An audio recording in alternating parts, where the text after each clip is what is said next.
Shalom épouse Christ, un mot de prière. Père Céleste, dans le nom de Jésus-Christ, bénis ton peuple, déverse ta grâce et ta gloire dans leur cœur. Dans ce temps de l'adoption et de manifestation des pensées GM,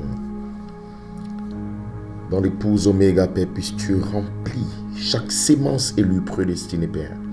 Dans le nom puissant du Seigneur Jésus-Christ, dévoile ta gloire dans leurs âmes. Dans le nom de Jésus-Christ. Amen. Que Dieu vous bénisse richement, mes frères et sœurs. Nous sommes bénis et c'est une grâce, c'est un privilège pour nous aujourd'hui de pouvoir partager avec vous cette saison d'adoption, de glorification, de manifestation. Et nous voulons traiter ces points très importants, très capitaux qui préparent l'épouse de Jésus-Christ pour son adoption, son placement, sa manifestation et pour la préparation pour la grande foi de l'enlèvement. Une fin, la fin est arrivée. Les signes qui montrent que bientôt cet enlèvement se fera sont sur nous. Un septième ange, le Fils de l'homme révélé, un message, un prophète révélant les secrets de Dieu pour le temps de la fin. Un avertissement, entrer dans l'âge, préparer la pyramide. Les événements qui marquent la politique, la puissance économique, la puissance religieuse, la bête et ce grand pouvoir de domination qui met le dessein dans le cœur de ces hommes politiques et toute cette grande fédération du boycott des églises, toute cette grande union de nations montre que bientôt nous rentrerons dans l'âge du Verseau. Une fin, la fin est arrivée. Mes frères et sœurs, il y aura un enlèvement. Il y aura une résurrection. Ainsi dit le Seigneur, le Dieu Tout-Puissant, l'Éternel Jésus, le Créateur de l'univers. Quand tu prononces une chose, cela doit arriver. Le Dieu que nous servons, ce grand Dieu, ce grand Jésus, ce grand Créateur, quand il dit une chose, la chose doit arriver. La Bible déclare dans le livre de Pierre que nous sommes totalement à la fin, que cette terre est réservée pour le feu et pour la ruine des hommes impies. Dans Luc 17, ce qui arrivera du temps de Noé arrivera de même à l'avènement du Fils de l'homme. Ainsi, mes frères et sœurs, la puissance de Dieu doit se manifester et accomplir les prophéties de Dieu et le dessein de Dieu. Le Dieu tout-puissant que nous servons est redoutable, est éternel, il ne faillit jamais. La Bible dit dans Psaume 93, l'Éternel règne, il est revêtu de majesté. L'Éternel est revêtu, il est saint de force. Aussi le monde est ferme et ne chancelle pas. Ton trône est établi dès les temps anciens. Tu existes de toute éternité. Les fleuves élèvent, ô Éternel, les fleuves élèvent leur voix. Les fleuves élèvent leurs ondes retentissent, puisque la voix des grandes eaux, puissantes eaux. L'Éternel est puissant dans les lieux célestes. Ainsi, notre Dieu, le Créateur de l'univers, est puissant dans les lieux célestes. Et selon Éphésiens 1, il nous a bénis de toutes sortes de bénédictions spirituelles dans les lieux célestes en Christ. Et depuis les lieux célestes, il a déclaré les prophéties concernant cette terre, concernant les événements spirituels qui vont atteindre l'épouse, qui vont atteindre les méchants, les membres d'église, qui vont atteindre le conseil œcuménique et toutes les incrédules, les religions de cette terre. Ainsi, mes frères et sœurs, notre Dieu est puissant, cette terre lui appartient et il a déclaré le temps de l'enlèvement pour nous. Voilà pourquoi vous avez ces enseignements et vous devez les entendre, les écouter, vous préparer. Pourquoi? Parce que aucune parole de Dieu ne faillira. Peu importe, l'homme faillira, les églises failliront, les gouvernements failliront, la politique faillira, ils vont tous échouer. Tout ce qui est mortel et terrestre va s'arrêter. Mais il existe d'éternité en éternité ce grand Dieu tout-puissant. Son nom c'est Jésus-Christ et nous prendrons soin de lui rendre honneur, gloire, louange, adoration pour la vie, pour la force, pour la grâce qu'il nous donne. Ainsi nous traitons ce point très important qui a été parlé depuis les lieux célestes. Souvenez-vous, l'Éternel est puissant dans les lieux célestes. Et Malachie 4, notre prophète est monté dans les lieux célestes par un don divin. Il a pris des paroles prophétiques, des événements qu'il a vus, spirituellement, dans le malheur, dans la destruction, dans les fléaux, les événements spirituels de joie de l'épouse, le réveil de l'épouse, la manifestation des fils de Dieu. Malachi 4 l'a parlé dans le temps.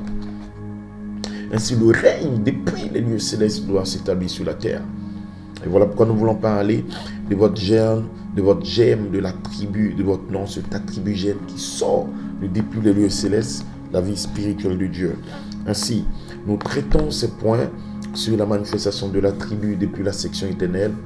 Nous traitons ce point sur appliquer le sang et nous allons traiter ce point sur appliquer le sang, le signe, la vie spirituelle de Dieu, la vie Zoé, la vie de vertu, la vie de sa nature divine, sa gloire divine, son autorité divine qu'il partage avec vous.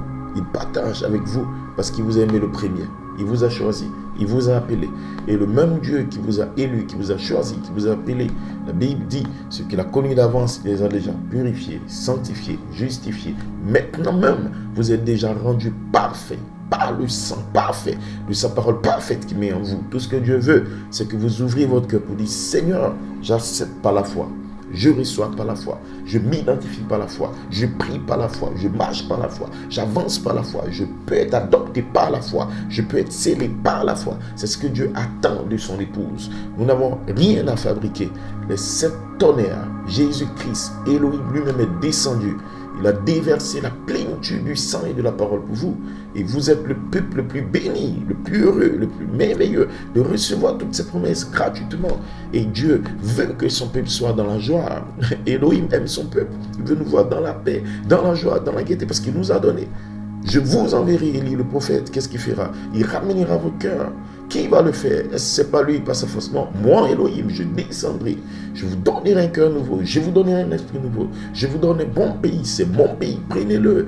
L'adoption, la perfection, le baptême de feu, la dynamique, la paix, la joie, l'amour, la gaieté, la foi, la vertu, la connaissance, la tempérance, l'amour, la puissance, l'autorité, la domination. Je vous le donne.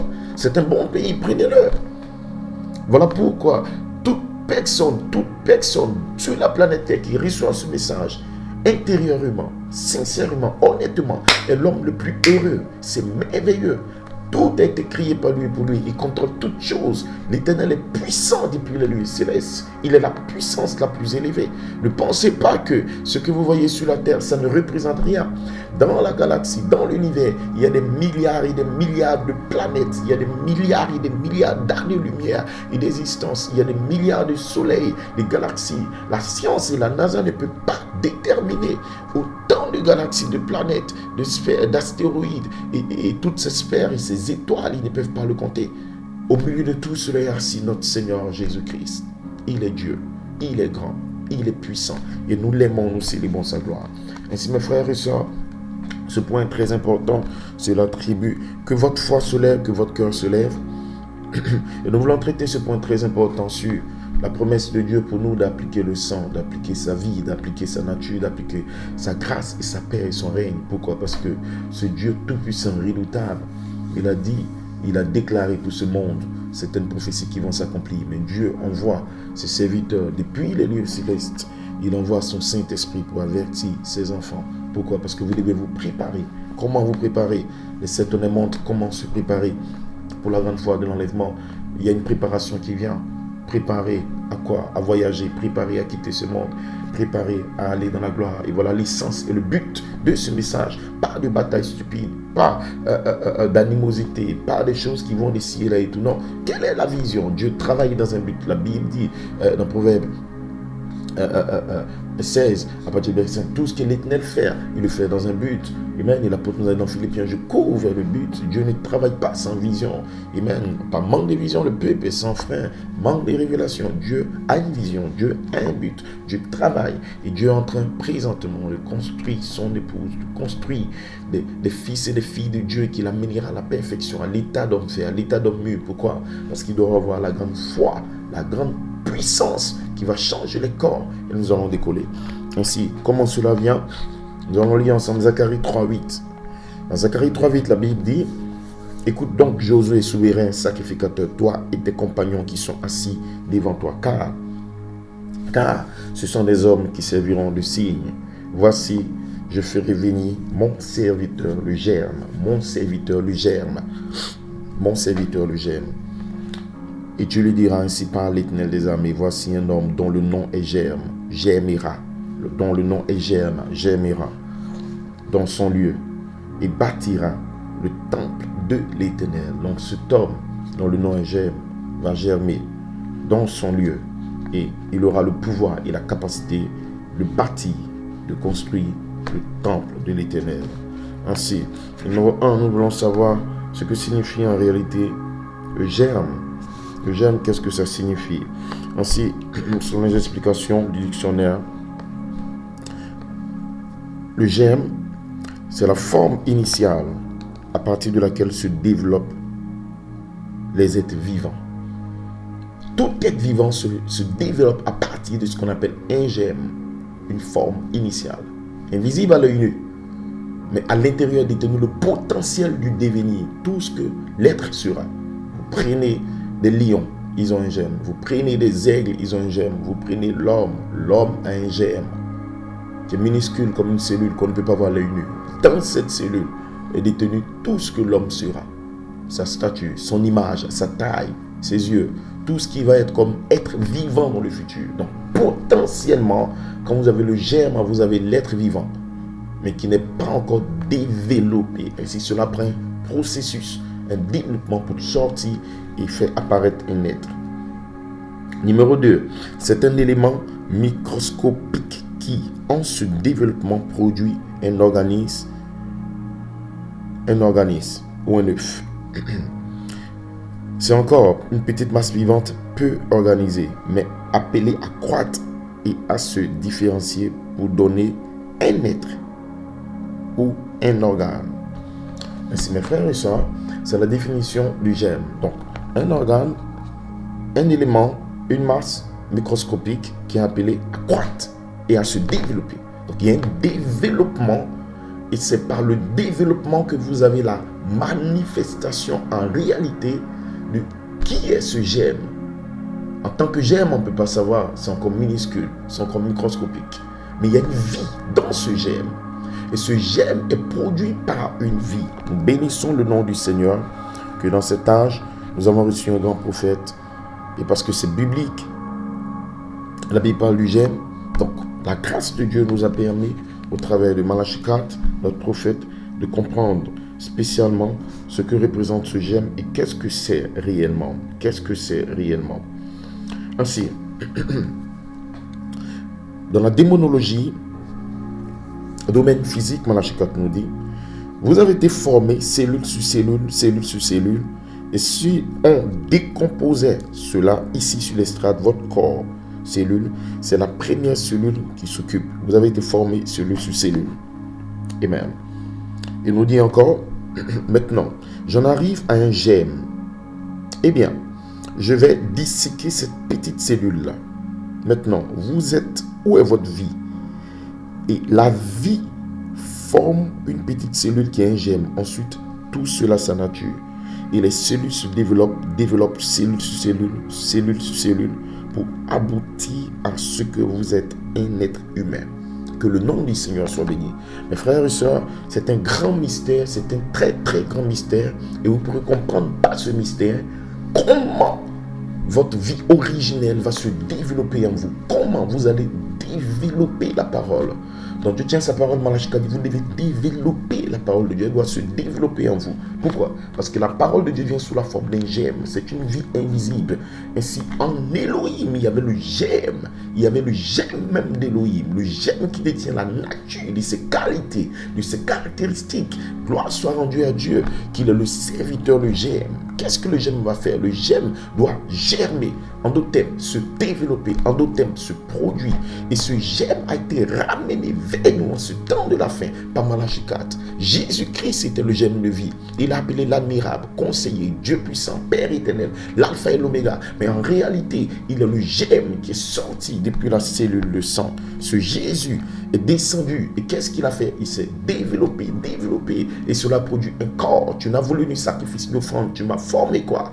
Un corps, parole. Jésus était la parole faite chair. La Bible dit la parole a été faite chair, pleine de grâce. Et donc la grâce, l'amour, le pardon, la perfection, amené par Jésus-Christ, est sorti depuis l'éternité. Quand Gabriel a parlé, ce germe a jailli et cela a commencé à se développer dans le sein. La Bible dit voici de quelle manière arriva la naissance de Jésus. Et selon Romains 8, il est le premier-né de plusieurs frères. Nous sommes prédestinés à être semblables à l'image de Jésus-Christ. Cela veut dire que vous devez recevoir le même germe, la même vie invisible, cette même cellule qui va se développer parole sur parole, jusqu'à reproduire un être voilé en vous. Et cet être sera l'épouse, l'église de Dieu qui va dans l'enlèvement. Peu importe les fausses doctrines, peu importe les démons, peu importe la stupidité qui est parlée aujourd'hui, le germe va entrer en vous. C'est dans ce germe que vous aurez la foi, dans ce germe que vous aurez la vertu, dans ce germe que vous aurez la connaissance, la tempérance, la patience, la piété, l'amour fraternel. Ce germe représente le serviteur qui était en Dieu, qui est exprimé. Et c'est lui, ce germe, qui bâtit la maison. C'est lui qui bâtit la maison. La statue de l'homme parfait, la pyramide que nous construisons et que nous combattons pour avoir, qui l'a bâti, c'est ce germe. Nous devons atteindre une maison, une habitation de Dieu. Mais comment l'habitation de Dieu viendra? La Bible nous dit dans Zacharie, et même 6, tu lui diras ainsi, parle l'Éternel, voici un homme dont le nom est Germe. Donc c'est un homme invisible. Et Dieu est un homme. Malachie 4 nous dit, avant le commencement, il y avait l'arc-en-ciel, les 7 couleurs arc-en-ciel. Et cela convergeait en direction de quoi? Un être, une personne, une théophanie, une image. Toutes ces 7 couleurs arc-en-ciel, tous les 7 esprits d'Élohim, sa nature, sa vie, son germe. L'être, la nature, parce que l'attribut signifie nature. Et le germe, c'est la nature, l'origine, le fond, tout ce qui est l'essence même de l'être, mais d'abord invisible. Personne n'a vu le Père, l'Esprit, qu'on appelle encore la source en grec, mais le Fils l'a fait connaître, ainsi le Père a convergé. Qui est ce Melchisedec? Il a convergé. Qu'est-ce qu'il a fait? Il se développait, il se produisait vers quoi? Un être. Et donc le germe d'Élohim est allé se former pour former un être. Et voilà comment cet homme parfait, cet être Dieu, cet homme est venu à l'existence. On l'a appelé le Logos, la parole. Et voici un homme dont le nom est Germe. Et c'est le même processus qu'il a fait avec Adam, qu'il a fait avec Jésus, quand il est venu pour mourir, qu'il fait avec vous et qu'il a fait avec Malachie 4. Malachie 4, William Marion Branham a reçu le germe de Dieu lui-même pour développer la nature de Dieu. Et tout son ministère, toute la puissance, toute l'autorité était par le germe qui est en lui. Frère Branham a eu la foi, la vertu, la connaissance, la tempérance. C'est la propre nature de Dieu, c'est le caractère de Dieu, c'est sa nature divine. Et c'est par cette nature qu'il était l'arc-en-ciel aux 7 couleurs avant le commencement. Et cette nature avait pouvoir, puissance, autorité pour le faire entrer dans le commencement. Donc il vient de la tribu gène, la nature, la pensée éternelle, la tribu, le caractère même de Dieu. Ainsi, dans cette saison, par les promesses, il nous fait participer à sa nature divine. Vous devez avoir ce germe. Votre semence doit être germée. Et bien, qu'est-ce que le germe fait? Que le nom du Seigneur soit béni. Le germe, dans son lieu, il bâtira le temple. Ainsi, nous savons par la foi qu'il nous faut avoir et bâtir une habitation de Dieu. Il nous faut avoir la statue de cet homme parfait. Et c'est le but pour lequel Malachie 4 a été envoyé, construire les individus, construire des individus. Ainsi, il nous dira dans la statue de l'homme parfait, le but pour lequel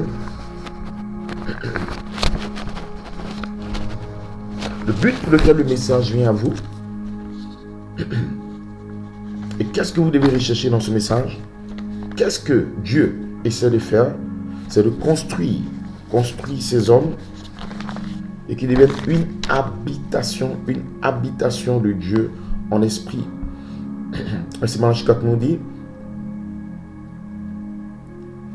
ça tu n'en peux pas faire. À la page 8, maintenant, laissez cela pénétrer très profondément. Je ne prêche pas ce matin, nous ne faisons qu'enseigner cette leçon sur la nature divine. La nature divine. lesquels nous assurent de sa part les plus grandes et les plus précieuses promesses. Les plus grandes et les plus précieuses promesses. C'est ce germe qui doit être libéré pour former la nature divine, afin que par elle, nous devenions participants de la nature divine, en fuyant la corruption qui existe dans le monde. En fuyant cette corruption qui existe dans le monde. Que le nom du Seigneur soit béni. Ainsi, Malachie 4 nous le dira encore, toujours dans la statue de l'homme parfait.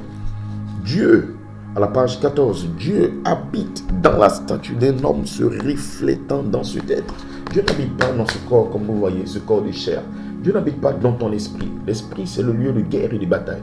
Dieu ne peut pas venir habiter dans ton âme naturelle. Ton âme naturelle est souillée. Tu es perverti, corrompu, tu es né dans le péché. Nous tous. Mais dans quoi est-ce que Dieu habite? Dieu habite dans la statue d'un homme se reflétant dans ce être. Donc Dieu doit d'abord venir construire une habitation, une maison, un temple. Ainsi, tu n'as voulu ni sacrifice ni offrande, tu m'as formé un corps. Il y a un germe qui sort de Dieu, qui est caché sous le 7e sceau, qui est caché dans les mystères que Malachie 4 a parlé en tant que prophète. Ce germe est descendu sur la planète Terre et cela est dans les lieux célestes. Voilà pourquoi l'Éternel est puissant dans les sphères spirituelles.